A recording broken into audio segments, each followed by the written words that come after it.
At 28 years old, Andre Drummond is a two-time All-Star. He's made an All-NBA team in 2016 and he's coming off a 5-year, $130 million max contract that the Detroit Pistons gave him. He was then traded to the Cleveland Cavaliers at the 2020 trade deadline, and a year later the Cavaliers bought him out, where he would sign for, at the time, defending champion Los Angeles Lakers. Things did not work out perfectly in LA, so this offseason Drummond moved on and signed a 1-year veteran minimum deal with the Philadelphia 76ers, where he'll be backing up Joel Embiid. So why at 28 years old is Andre Drummond a backup centre on a veteran minimum contract? At 28, you're in the prime of your career, and he's backing up a centre in Joel Embiid, who doesn't even like him, because I think most have seen the picture when Drummond goes into the Philadelphia 76er training complex and he meets Joel Embiid for the first time. We can all see Joel Embiid's face. He's clearly not happy to see Drummond, and they don't get along. So how's he found himself in this situation? Well, unfortunately for Drummond, the centre position has moved on a lot throughout the years, and Joel Embiid is the perfect example of the modern day five. He can stretch the floor, obviously go back to the basket like all centres. Go back to the basket, stretch the floor. He can do a little bit of ball handling, and he plays very good defence. Drummond is an old school centre who only really plays back to the basket, grabs boards, and that's why he got that max contract back in his early days, because the traditional five, there was still a good bit of use for that traditional five back around 2014, 2015. They were still big parts of successful teams. Nowadays, you gotta be able to stretch the floor, and that's why Andre Drummond's on a minimum and Joel Embiid's making big money. As I said, Drummond's an old school centre. It was back to basket, grabs rebounds, that's his game. This shows in Drummond's stats over his career, where over his career Drummond has averaged 14.5 points per game and 13.7 boards. Looks pretty good on paper, but that's about it over his career. He's not very good at much else. Drummond, he cannot stretch the floor, as I've said. He's not a great defender. Now, obviously I didn't see a lot of him with the Pistons or the Cavaliers. As a Laker fan, I saw a lot more of Drummond, and I thought he'd be a better defender alongside Anthony Davis. I thought he'd improve him, hide some of his flaws, but unfortunately that did not work. They were not a good fit beside each other. And Drummond is not a great defender, not a good rim protector, which is surprising. You know, he's a big body, and one thing that really surprised me, he's really not good at catching lobs. And Laker fans, if any of you are watching this, you'll know. I remember seeing LeBron trophy lobs to Drummond and he just couldn't finish them. I'm very surprised that Drummond could not finish some of the lobs.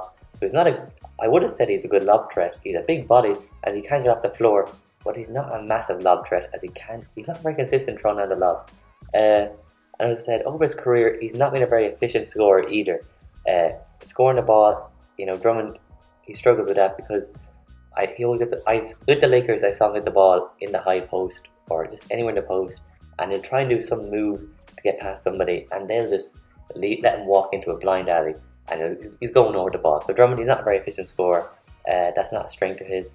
Throw down lobs, not a strength of his, even though so far with the Philadelphia 76ers, and also in preseason, he has thrown I've seen him throw down a few lobs, but he's not very consistent or efficient with it. And one thing that people throw against Drummond, there's many things people say bad about Drummond, but one thing especially, they say that Andre Drummond is an empty stats player. And this is shown with Nick Nurse, the Toronto Raptors head coach, who after the Philadelphia 76ers first preseason game of the season, where Drummond had a good game, hitting 19 points and 14 rebounds, Nick Nurse comes out and says he had big numbers, but I didn't think he was a major problem overall. So even NBA coaches know that, or think anyway, that he's an empty stats player. But I think Drummond gets a lot of hate, because he's got a lot of money, became an all-star. I think he was overrated at the start of his career. I'm not going to go as far as saying he's underrated now, but I definitely think he's surely worth a bit more than a better minimum. So why does this need to be a big season for Andre Drummond? Well, at 28, there's still time for Drummond to be an important piece for a contending team, and he could get off that veteran minimum contract if he can perform well for a contender like the Philadelphia 76ers. Now, to do this, I think Drummond needs to go down the Dwight Howard road. And it's kind of funny, these two players are very similar in many ways. Dwight Howard, quick recap, we all know him pretty much, a former multiple-time All-Star, bounced around the league then a lot at times. He went to the Wizards, the Grizzlies bought him out, the Hornets, finally ended up on the Lakers where he won the championship.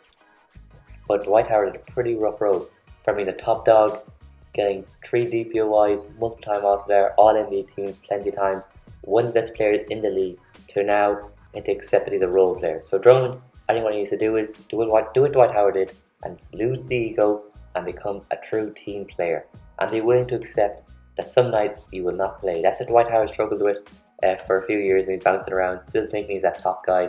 Unfortunately for Drummond, the league's moved on. He's not going to be, I don't think, in my opinion, I don't see Drummond ever being an All-Star again. But that doesn't mean he can't be a big piece for a contender. So what Drummond needs to do, accept his role, play his role, and be a true team player. Secondly, he's got to, as I said, he's got to find that role and he's got to stick to it. What's Andre Drummond good at? Well, grabbing rebounds. The numbers don't lie. People say he's not even that good of a rebounder. It's something that's too far. You can't average almost 15 rebounds over your career and not be good at it. He's a good rebounder, so what I need to focus on is grabbing boards, try and catch some lobs. I know I said earlier in the video that he's not a very good lob finisher, and I still stand by that because I haven't seen enough evidence to say he's a great one. We gotta have some role for Drummond. So grab rebounds, try and catch as many lobs as you can, roll hard to the rim. Be a roll threat, and also another thing I said he's not great at, protect the rim. He's got to try and do it. He's a big body. He's got to try and protect that rim as best he can. If he can play defense at any decent level, then that's a plus for the Philadelphia 76ers and for Drummond as well.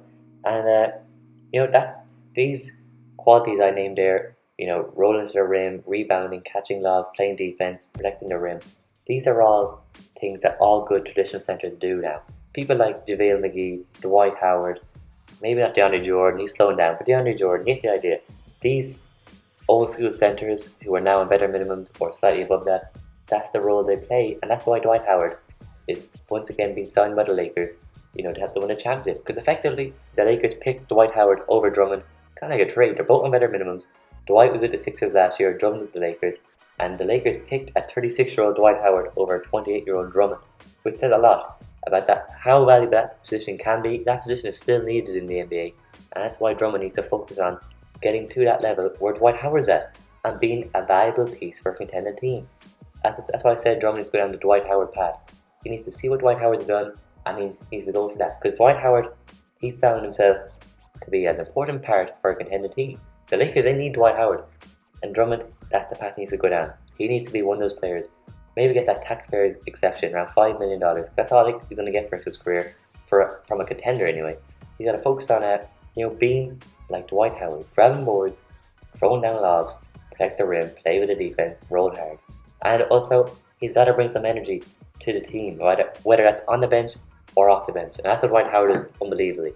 I remember in the 2020 playoffs for the Lakers, Dwight Howard didn't even play in the Houston series, but he brought so much energy from the bench. Drummond, it's all part of accepting his role, that some nights he won't be needed, and he's got to accept that, and he's got to bring energy from the bench, and when he gets on the court, he's got to bring energy, because when you come off the bench, that second unit, they need a bit of a spark. Drummond can bring a bit of scoring, and he needs to bring energy as well. But tell me guys, do you think Andre Drummond will ever be more than a better minimum guy in the NBA now, or is this kind of going to be it for Drummond, to bounce around the league from team to team, or they finally find a home?